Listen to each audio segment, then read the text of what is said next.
1 फरवरी 2026 की तारीख करीब आ रही है और पूरे देश की निगाहें वित्त मंत्री निर्मला सीतारमण पर टिकी है। यह उनका लगातार 9वां बजट होगा। क्या इस बार टैक्स पेयर की लॉटरी लगेगी? क्या वरिष्ठ नागरिकों को रेलवे में फिर से छूट मिलेगी? आइए जानते हैं बजट 2026 की बड़ी उम्मीदें। इनकम टैक्स 15 लाख तक की आय होगी टैक्स फ्री। नए टैक्स सिस्टम में टैक्स फ्री इनकम की सीमा फिलहाल 12 लाख रुपए है, लेकिन अब बढ़ती महंगाई को देखते हुए इस बार इसे बढ़ाकर 15 लाख रुपए करने की जोर मांग है। साथ ही सबकी नजरें पुरानी टैक्स व्यवस्था पर भी है। क्या 80C और 80D की लिमिट बढ़ेगी? एक्सपर्ट्स का मानना है कि सरकार इस बजट में पुरानी व्यवस्था के भविष्य पर बड़ा फैसला ले सकती है।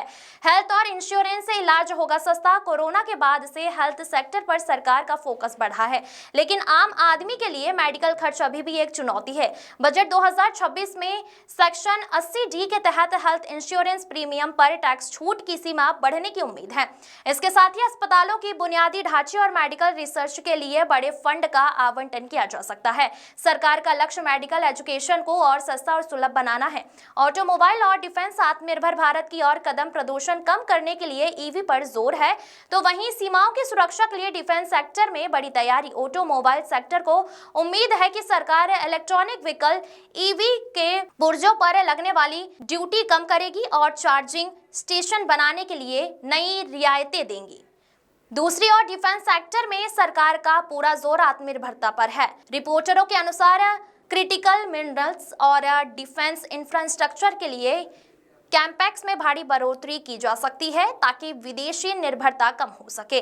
रेलवे बुजुर्गों के लिए खुशखबरी और 300 नई ट्रेन रेल यात्रियों के लिए इस बार 2 बड़ी खबरें आ सकती हैं। पहली, कोरोना काल के बाद बंद हुई सीनियर सिटीजन सेक्शन छूट को फिर से बहाल किया जा सकता है, और दूसरी, देश के विभिन्न रूटों पर 300 नई ट्रेनों के संचालन का ऐलान हो सकता है।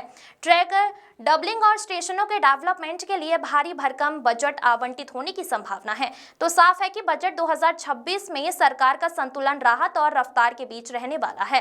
एक तरफ आम आदमी को टैक्स में छूट की उम्मीद है, दूसरी तरफ देश के बुनियादी ढांचे को मजबूत करने का विजन। 1 फरवरी को हम पल पल की अपडेट लेकर आपके सामने हाजिर रहेंगे।